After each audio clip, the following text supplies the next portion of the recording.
ఎరుకులు, ఇబ్బందులు, శ్రమలు, నిందలు, అవమానములు, బెదిరింపులు, వ్యతిరేకులు, సమస్యలు రాక కాదు, ఎన్నో ఎదురయ్యాయి మీకు. ఎన్నో అంటే ఎన్నో. ఇన్ని ఎదురైనా మీరు ఇంకా నిలబడి ఉన్నారంటే కారణం ఆ ఎముకలు విరిగిపోనట్లుగా యేసుతో ఉన్న బంధం విరిగిపోకుండా ఉంది. యేసుతో ఉన్న బంధము విరగనందువలన, తెగిపోనందువలన, ఓ స్తోత్రం, దూరం కానందువల్లనే ఇన్ని వచ్చినా ఇంకా మీరు నిలబడి ఉన్నారంటే కాస్త ఈ రోజు మరలా ఒక మహాసైన్యముగా నిలిచారంటే దానికి ప్రధాన కారణం ఇదే. యేసుతో మీరు ఒక బాంధవ్యాన్ని స్థాపించుకున్నారు. అది తెగిపోకుండా కాపాడుకోగలిగారు కాబట్టి నేను ఈ స్థితిలో ఉండగలుగుతున్నారు. ఎంతమంది అలా ఉండగలుగుతున్నారు?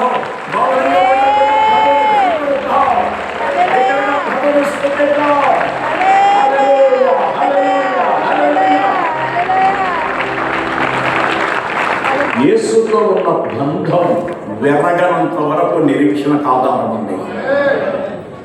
ప్రభుతో ఉండే బంధం మాత్రం విరిగిపోకూడదు. ఈ ఎముకలన్నీ పూర్తిగా విరిగి తుప్పుగా మారిపోయి అలాగ పొడిగా మారి ఉంటే గనక అక్కడికి దేహచేయాలను తీసుకెళ్లేవాడు కాదు దేవుడు.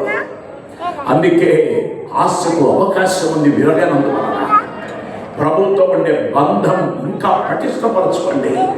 ఒక ప్రతిష్ఠిత పండుగగా జరుపుకోండి. మీ జీవితంలో ప్రతిష్ఠించుకోండి, పునఃప్రతిష్ఠించుకోండి, పునఃస్థాపించుకోండి ప్రభుత్వం మరింతగా బంధాన్ని. హల్లెలూయా, హల్లెలూయా. యేసు ప్రభు శిలువలో వేలాడుతున్నాడు. కుడివైపు ఒక దొంగ, ఎడమవైపు ఒక దొంగ. మనకు తెలుసు వాళ్ళ శరీరం మీద పెద్ద గాయాలు కనబడటంలా. ఇద్దరు దొంగల వైపు మనం చూస్తే వారి బాహ్య సంబంధమైన ఆ బాహ్య శరీరం మీద గాయాలు పెద్ద కనబడటంలా.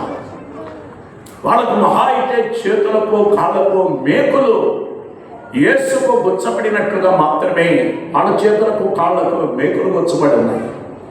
అంతే తప్ప వాళ్ళ నడినెత్తి నుంచి క్రింద భాగం వరకు ఎక్కడ పెద్ద గాయాలేం కనబడటంలా. బాహ్య సంబంధంగా గాయాలు కనిపించకపోయినా వారి అంతరంగమంతా గాయాలమయమై ఉన్నారు. వాడి లోపలంతా గాయాలు. ఎందుకంటే భయంకరమైన రీతిగా నలగగొట్టబడిన వారు లోపల భాగంలో. కానీ మనం యేసు వైపు చూద్దామా? నడినెత్తిన ఒక ముండ కిరీటం పెట్టబడి ఉంది. 72 ముళ్ళు ఆ ముండ కిరీటానికి ఉన్నట్లుగా పండితులు చెబుతున్నారు. ఆ 72 ముళ్ళు కలిగినటువంటి ఆ ముండ కిరీటం తల మీద గుచ్చబడి ఉంది, కొట్టబడి ఉంది. ఆయన శరీరం అంతా నాగటి చాళ్ళ వలె దున్నబడి ఉంది. ఆయన శరీరంలో ఎక్కడ చూసినా గాయాలే. ఒక దుష్టుడు ఈటతో ఇంకా ఏమన్నా ఉంటే అన్నట్లుగా ప్రాణము అతడు గుచ్చడం జరిగింది. ప్రక్క భాగంలో ఉన్నటువంటి కొద్దిపాటి ఆ చుక్కల నీళ్లు, రక్తము అది కూడా కారిపోయింది. ఆయన చూడమల్లని వాని వలె, ఆయన ముఖారవిందము అందమైనటువంటి ఆ ముఖవర్చస్సు ఎంత భయంకరంగా మారిపోయిందో. కానీ యేసు వాక్య శరీరం అంతా గాయాలమయమై ఉండగా యేసు యొక్క లోపల భాగం ఉంది.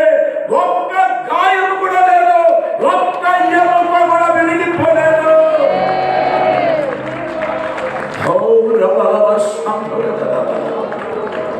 హల్లెలూయా, హల్లెలూయా, హల్లెలూయా, హల్లెలూయా. అట్లా వాక్యముగా ఏ గాయాలు కనిపించని వారికి అంతరంగమంతా గాయాలే. ఈ రాత్రి చూడండి, 37వ అధ్యాయం 11వ వచనములో మనకు కనబడుతుంది. 37:11లో ఈ ఎముక ఏ ఎముక విరగలేదు. చూడండి ఒకసారి, ఈ ఎముకలు ఏవి 37:11లో కనబడుతుంది. నరపుత్రుడా, ఎముకలు ఇశ్రాయేలునందరిని సూచించున్నవి. ఈ ఎముకలు ఎవరికి సూచన? ఇశ్రాయేలునందరిని సూచించుచున్నవి. వారు మన ఎముకలు ఎండిపోయిను, ఎముకలు ఎండిపోయాయి, ఆశ విఫలమాయను, ఆశ లేక నిరీక్షణ విఫలమాయను. మనము నాశనమైపోతుంది అని అనుకుంటున్నారు. నాశనమైపోయారని అనుకుంటున్నారు. కాబట్టి దేవుడు ఇప్పుడేం మాట్లాడుతున్నాడు? కాబట్టి ప్రవచనమితి వారితో ఇట్లను ప్రభువు యెహోవా సెలవిచ్చినదేమనగా, నా ప్రజలారా మీరున్న సమాధులను నేను తెరచెదను, సమాధులలో నుండి మిమ్మును బయటికి రప్పించి ఇశ్రాయేలు దేశంలోనికి తోడుకొని వచ్చెదను. తర్వాత నా ప్రజలారా నేను సమాధులను తెరిచి సమాధులలో ఉన్న మిమ్మును బయటికి రప్పించగా నేను యెహోవానై ఉన్నానని మీరు తెలుసుకొందురు. మీరు బ్రతుకున్నట్లు నా ఆత్మను మీలో ఉంచి మీ దేశంలో మిమ్మల్ని నివసింపజేసేదను. యెహోవానకు నేను మాట ఇచ్చి దానిని నెరవేర్తునని మీరు తెలుసుకొందురు. ఇదే యెహోవా వాక్కు. ఆమేన్. హల్లెలూయా. వీళ్ళు అనుకున్నారు వాళ్ళ నిరీక్షణ విఫలమైపోయింది అనుకున్నారు. అయిపోయింది, ఇక మా జీవితం ఇంతే. ఈ రాత్రి ప్రభువు మాట్లాడుతున్న మాట, ఎవరైనా ఆశలన్నీ అడియాసలైపోయాయని, ఇక మా ఆశలన్నీ విఫలమైపోయాయని, ఇక మా జీవితంలో సఫలం కాలేమని భావించేవాడంటే ఈ రాత్రి భయపడద్దు. దేవుని హస్తము ఈ సభల ద్వారా, ఈ ప్రత్యేకమైన ఉపవాస ప్రతిష్ఠిత పండుగల ద్వారా దేవుడు అనేక మంది జీవితాలలో కొన్ని సమాధుల లాంటి స్థితిలోనికి, మృత స్థితిలోనికి వెళ్ళిపోయిన వాటిని సైతము వెలుపలికి తీసుకురాబోతున్నాడు. దేవుడు బయటికి తీసుకురాబోతున్నాడు. పరిస్థితులు మార్చబోతున్నాడు, స్థితిగతులు మార్చబోతున్నాడు. హల్లెలూయా, హల్లెలూయా, హల్లెలూయా. అందుకే హెబ్రీ పత్రిక 11:35 కనబడుతుంది, స్త్రీలు మృతులైన తమ వారిని పునరుత్థానము ద్వారా మరలా పొందుకున్నారట. హెబ్రీ పత్రిక 11:35లో పునరుత్థానము వలన ఏమయ్యారట? మరలా. హల్లెలూయా. అంటే ఎన్నడేగని తిరిగి రాలనుకున్న వారిని దేవుడు తిరిగి రప్పించును. హల్లెలూయా. ఎన్నడగని జరగదనుకున్న దాన్ని జరిగించబోతున్నాడు దేవుడు. నమ్మేవాళ్ళు మాత్రమే చేతులతో దేవుని స్తుతిస్తారా? ఇక జరగదు జరగదు జరగదు జరగదు, అవ్వదు అవ్వదు అవ్వదు అవ్వదు అనుకున్న వాటిని దేవుడు అమలేయబోతున్నాడు, జరిగించబోతున్నాడు. నీ ఆశ విఫలమైపోయిందని నువ్వు అనుకుంటున్నావు, నా దేవుని బలమైన హస్తం మన మీద చాపబడినట్లయితే దేవుడు నిన్ను లేపేవాడై ఉన్నాడు, దేవుడు నిన్ను నిలబెట్టేవాడై ఉన్నాడు. హల్లెలూయా. జీవమునిచ్చిన దేవుడు ఏమిచ్చాడు? జీవమునిచ్చాడు. దేవుడు మీ జీవితాల్లో కూడా కొన్నిటిని జీవం పోసుకోవటానికి అవకాశాన్ని ఇవ్వబోతున్నాడు. ఆయన కొన్ని మరణ ప్రాణములు దయచేయబోతున్నాడు. ఓ స్తోత్రం. అచేతనావస్థలోనికి వెళ్ళిపోయాయని వేటిని గురించి అయితే భావిస్తున్నావో, అచేతనావస్థలో ఉన్న వాటిని సైతము నా దేవుడు ఒక ప్రత్యేకమైన జీవం పోసుకొని అవి మరలా ఒక మహా సైన్యముగా దేవుడు కొన్నిని ఎదుట నిలబెట్టబోతున్నాడు. హల్లెలూయా, హల్లెలూయా. ముగింపులకు పెడదాం. 8వదిగా 40వ అధ్యాయము 1-2 వచనాలు. 40వ అధ్యాయము 1-2 వచనాలు. వచ్చి 25వ సంవత్సరము మొదటి నెల 10వ దినమున, అనగా పట్టణము కొల్లుపోయిన 14వ సంవత్సరమున ఆ దినముననే యెహోవా హస్తము నా మీదికి రాగా ఆయన నన్ను పట్టణమునకు తోడుకొని పోయెను. దేవుని దర్శనవశుడనైన నన్ను ఇశ్రాయేలు దేశంలోనికి తోడుకొని వచ్చి మిగుల ఉన్నతమైన పర్వతము మీద ఉంచెను. మిగుల ఉన్నతమైన పర్వతము మీద ఉంచెను. 40వ అధ్యాయం 1-2 వచనాల్లో యెహోవా హస్తము యెహెజ్కేలు మీదికి వచ్చి అతన్ని నేరుగా ఎక్కడికి తోడుకెళ్ళాడట? అతన్ని పట్టణములోనికి తోడుకు వెళ్ళాడు. అక్కడి నుంచి దేవుని దర్శనవశుడనై ఉన్న నన్ను ఇశ్రాయేలీయుల దేశములోనికి తోడుకొని వచ్చి మిగుల ఉన్నతమైన పర్వతము మీద ఉంచెను. అందరి మాట చదవండి. మిగుల ఉన్నతమైన పర్వతము మీద ఉంచెను. పర్వతము మీద నిలిపి దేవాలయమును చూపించిన దేవుడే యెహెజ్కేలు దేవుడు. నేరుగా ఇక లాస్ట్ అండ్ ఫైనల్ ఎక్కడి నుంచి అక్కడికి తీసుకొచ్చాడు. చెరలో ఉన్నప్పుడు దేవుడు తన హస్తము యెహెజ్కేలు మీదకి పంపించాడు.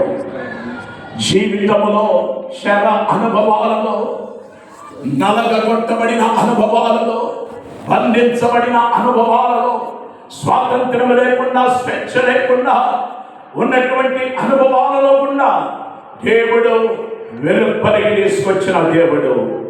అట్లాగే గ్రంథమునిచ్చి భక్షించమని చెప్పిన దేవుడు. అట్లాగే మూడవదిగా నిరాశలో, నిస్పృహలో, వ్యాకుల పడిన రుద్రాగ్ని చేత బాధపడుతూ ఉన్న సమయంలో, కొట్టుకొని పోయిన వేళలో దేవుని బలమైన హస్తము అతని మీదికి దిగొచ్చి యెహెజ్కేలును పరిచర్య కొరకు పిలిచిన దేవుడు. హల్లెలూయా, హల్లెలూయా. రాబోవు ప్రతికూలతలను ముందస్తుగానే యెహెజ్కేలుకు తెలియజేసిన దేవుడు.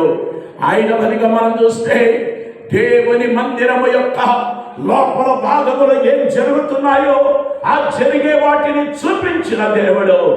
ఆరవదిగా ఇదిగో తీర్పుల గురించి ప్రజానికానికి ఉన్నట్లుగా ప్రకటించమని సెలవిచ్చిన దేవుడు.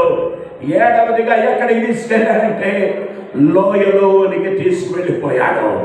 లోయ అనుభవంలో తీసుకెళ్ళాడు. ఈ రాత్రి మీకు ఒక శుభవార్త.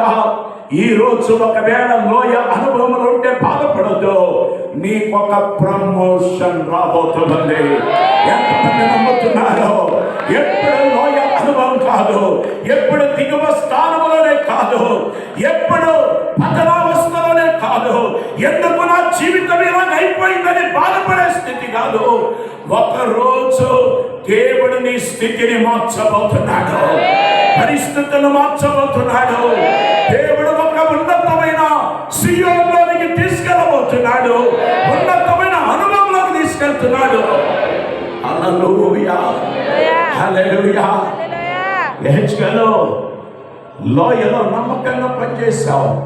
లోయ అనుభవంలోకి వెళ్ళినప్పుడు కూడా నువ్వు ఏ మాత్రమే సంకోచించక, పరిస్థితుల వైపు చూచి పారిపోక, ఎందుకు ఇటువంటి వాటి మధ్యను తీసుకొచ్చావని నన్ను ప్రశ్నించక, ఎక్కడ నిలబెట్టి ప్రవచించమన్నప్పుడు అక్కడ నిలబడి ప్రవచించిన యెహెజ్కేలు, నా హస్తమే, చెరలో నుంచి వెలుపలికి తీసుకొచ్చిన హస్తమే, సేవకు నిలబెట్టిన హస్తమే, ఈరోజు ఇదే హస్తముతో నేను ఉన్నతమైన పర్వతం మీదకి తీసుకెళ్తున్నాను. హల్లెలూయా.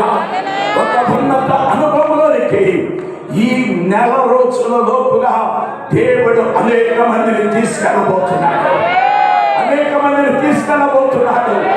మరపురాని ఉపవాస పండుగగా 2026వ సంవత్సరపు ఈ పండుగలు జరగబోతున్నాయని పరిశుద్ధాత్మ దేవుడు మాట్లాడుతున్నాడు.